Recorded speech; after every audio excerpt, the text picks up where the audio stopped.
staff and students of Marwari University, distinguished delegates, ladies and gentlemen. My talk is going to be of challenges of 5G in combat networks. I can assure you there is going to be no mathematics, nothing technical in this talk. I was told to keep it as non-technical as possible, but it has got huge applications in the for all the, whether it's AI, ML, cybersecurity, all that you heard. You need to actually use them and see how you can develop application for the armed forces. Because if you can save a few lives, if you can kill a few enemies, I think that would be a great thing to do. I'm hoping that there are some students from EC background in this. So some people, if you, if you have any questions, you can either stop me there or you can ask me later. If there is one takeaway from my talk, it is this, that combat networks are a different ball game, completely different. What works in commercial networks will not necessarily work in combat networks.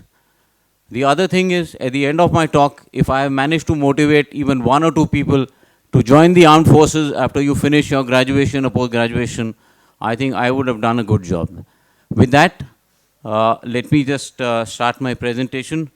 I have been told 15 minutes, and let's see how quickly I can finish that. We start with a small video. I want you to know, this is just to give a context as to, you know, why am I saying army is different and army communications are different, everything is different. So just take a look at it. Hey, you are so good at advanced Excel. Can you teach me all the advanced Excel formulas? Sure. Please learn all of these formulas which are there over here.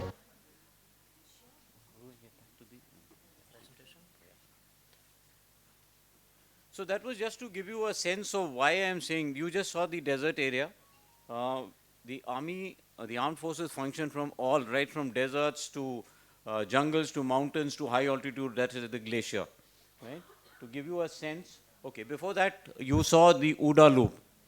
Observe, orient, decide, act. Everything, a war is won depending on how quickly you can close this loop. The latest record set by America, at least as per claim, is that they can do this in 17 seconds. That means observe is via sensor. Sensor could be anything, a CCTV, your fitness band, your radars. And from that time you sense it till the time you destroy whatever you need to destroy, they claim 17 seconds. And the side that will win any future war will be the one that can actually shrink this OODA loop. So you observe through your sensors, then you orient yourself through various methods. You have data fusion systems, you have GIS, you have situational awareness tools. Then you decide. You saw that you saw those generals sitting there and deciding what to do. So you have to help them in that decision making, and then you act. Act is basically where the weapon engages the enemy target. It could be through a air attack or a helicopter attack. So the quicker you close this loop, so everything in combat communications, how quickly you close this loop. Now let me see where 5G will help here. Obviously, you see between the, from observe to act, all these arrows, they have to be big bandwidth pipes with very high data speeds. So definitely here, we do require 5G, and because that is the single biggest advantage of 5G, that it gives you huge data rates. But those data rates don't come, they come at a cost, and I'll explain why. This is just to give you a sense of the terrain. You have everything from the high altitude to jungles to mountains to deserts. So everywhere, and every terrain has got its own peculiar characteristics, right? You have from -30 to +55 degrees centigrade, sometimes worse. So I can tell you your mobile that you're using cannot work in these temperatures. So you will have to actually work on them. So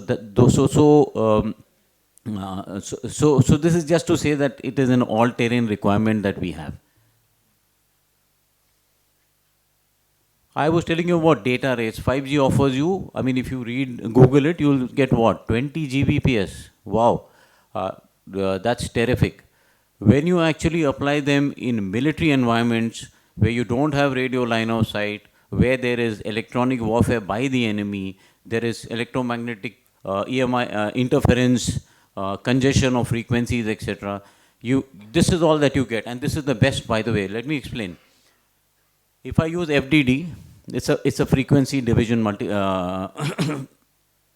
it's a frequency division multiplexing technique, and I'm using two bands. I'm using band 700 and band 1800. Band 700, these are standard 5G bands. I am using MIMO. For those who understand, multiple in, multiple out, so there's different, more and more number of antennas. At the base station, I'm using MIMO of 2 transmit, 2 receive, and at the UE, 1 transmit, 2 receive. Look at what I'm getting in Mbps. 370 for the downlink and 141 for the uplink. So all your 5G speeds have all disappeared, okay? So remember this. I go a step, so how do I improve this? I do FDD again, same 700 and 1800 band, 20 plus 20 megahertz, and I increase the MIMO, 4T4R at the base station and 2T4R at the UEN, that is the your handset N. And this is, it increases to this, which is what? 649 Mbps downlink and 282 uplink. So you can imagine. So all these, these 5G data rates that work for you in Delhi and Rajkot and Calcutta, etc., will not work for you when you actually go there to the borders. So a lot of work. And by the way, this is, for those who understand, and this is probably the only technical thing, that 256 QAM is the highest modulation that you can do. And the higher you go in the modulation, your ranges actually shrink.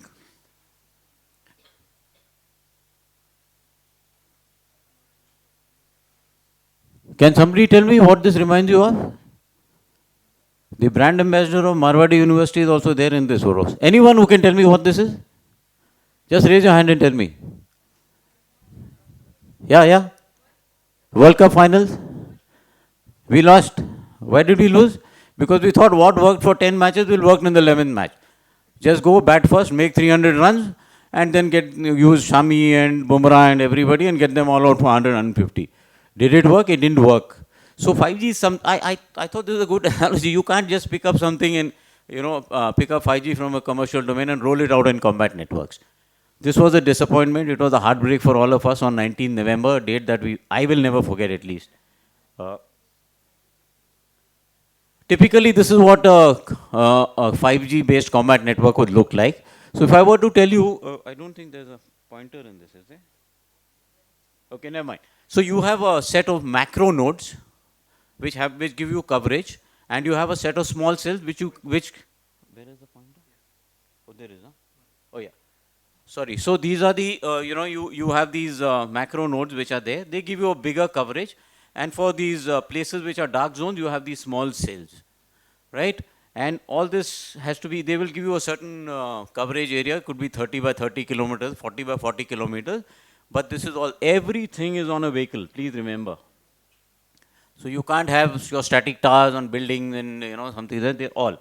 And remember, they're all, these are all vehicles, you have to camouflage, you have to conceal them. Otherwise, they'll be very easily picked up by the enemy. So this is roughly to give you an idea of how the deployment takes place. Remember, this deployment takes place not only within our own borders, you have to carry these across the border. So that is when the challenge comes. So everything is on wheels, and to connect you back home, you have these, you have these links that connect you to the army networks through satellite or through other means.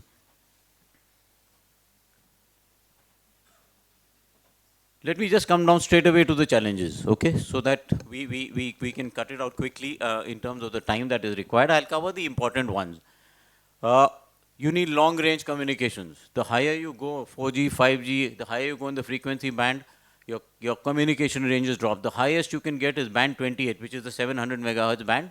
And even that is about 7 to 8 kilometers, which is not good. Why is it not good? Because you can't have too many, towers and antennas. Otherwise, they'll get caught by the enemy and you will be destroyed. Size, weight, and power. You need low size, you need low weight, and you need the power has to be very, very efficient. Colonel Suresh is here. He's an infantry officer. He served in Kargil. You ask him, does he have power out there? If I give him a huge handset saying that, this has got 2 batteries or 3 batteries inbuilt and things like that, he will throw it out of the window.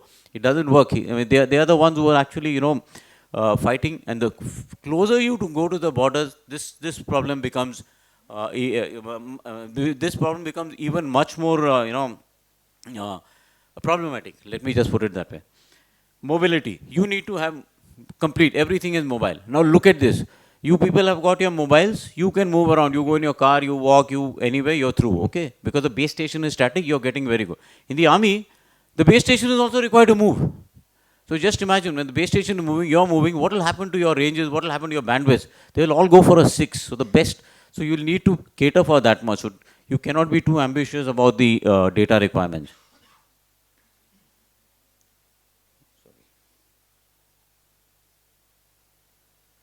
I've already covered this. The full range, I mean, you have to cater for this entire from minus 30 to plus 55 degrees. It doesn't, no one equipment can actually work. So what you need to do is, you need to ruggedize these equipment, militarize these equipment, there are various techniques. There is an army standard called JSS Penta 55555. It's a public domain document which tells you how to harden it. But the minute you harden it, again your size increases, your weight increases, your power consumption increases. So there is a problem. This is a huge challenge, right? I have seen, I think it was Bharat 11, they developed one thing for the army. It was so big. The handset was so big when we went to the GOC, the corps commander, he just threw it. He says, I'm not going to go to war with this kind of equipment.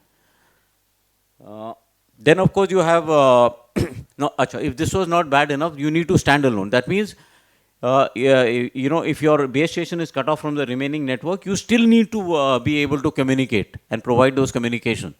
How do you do it? There are techniques of doing it. So you'll have to decentralize the core, that is EPC, Evolved Packet Core, and the IMS, IP Multimedia Subsystems, need to reside in every base station. Right now, in your normal 5G, commercial 5G, 4G, that is not the case.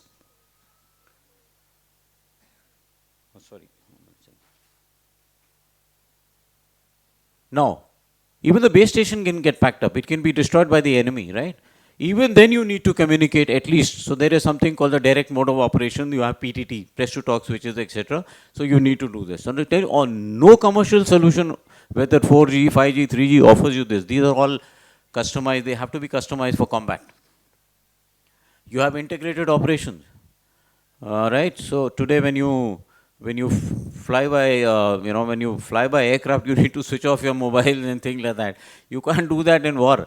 Because that guy from the ground forces, he is waiting for the air support. He needs you. You need to, talk to him. So integrated support is required. This is important. Electronic warfare. So electronic warfare is basically passive, which is two types. Passive, where you just listen to the enemy and intercept him. Active is when you jam the enemy. That means jamming is nothing but a huge amount of power, white noise is pumped in the direction of the receiver. You only jam a receiver, remember that. You only jam a receiver. So if somebody tells you he's jamming a transmitter, tell him that he needs to do his homework. So when you do that, you can actually, very effective technique. It also has a downside because you can't jam indefinitely, because you might be then jamming your own radios as well. So you have to, so your systems that on combat, need to have these. ECCM is electronic countermeasures. ECM is electronic countermeasures jamming. ECCM technique, a simple technique is frequency hopping. So minute this is jammed, you hop to another frequencies. Then of course the spectrum is very congested. Let me tell you, in a tactical battle area, you can have 1,500 frequencies and everybody using them. And what is worse is the enemy is also using those frequencies. So you need, automated frequency management system that excludes certain frequencies which have been jammed or which are being used. So this is another requirement which is there, which is a big challenge.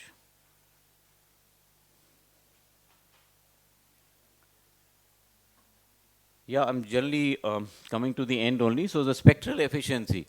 Remember, it's easy to say 5G give me 20 Gbps. You require 20.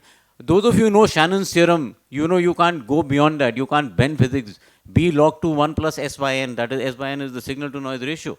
And B is the bandwidth. Now, bandwidth you need. When the higher the data rate you want, you need those bandwidths. Who's got the bandwidth today? The Airtels, the Vodafones, the Reliances, they've got it. They paid money. They paid through their noses.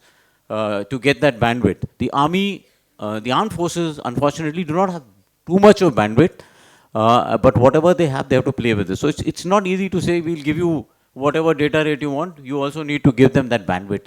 It's not easily forthcoming. You need robust, 5G in terms of security is not a very secure. You have AES 256 and these kind of technologies that are used. But let me tell you, every country would want its country-specific encryption. It is not easy. I can't take your mobile and port a country-specific algorithm on that. Why? Because Qualcomm will take me to court. You may not be aware, but every mobile that you buy, I think 2 to 3% of the price goes to Qualcomm as royalty.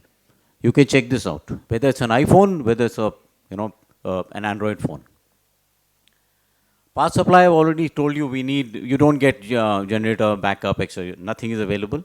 So, you'll have to cater for power efficient systems. Camouflage and concealment already seen. Your big towers, etc., they can be picked up within 1 hour of the war breaking out. They will all be neutralized. So you need that camouflage, concealment, and those techniques. With that, I actually come to the end of my presentation.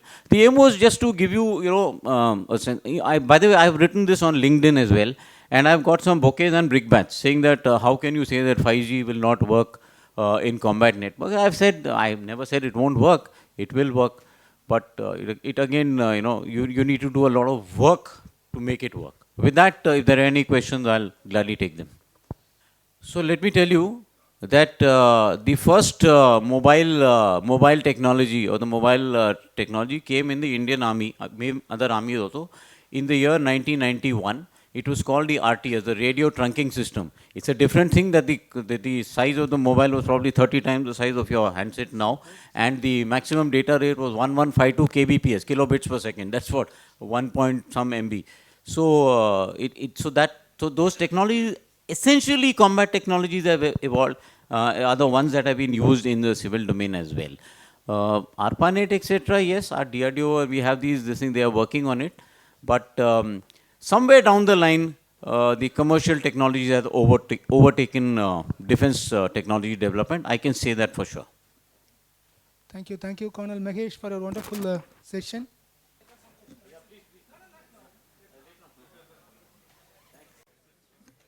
Thank you so much, sir, for sharing your wonderful insights with us.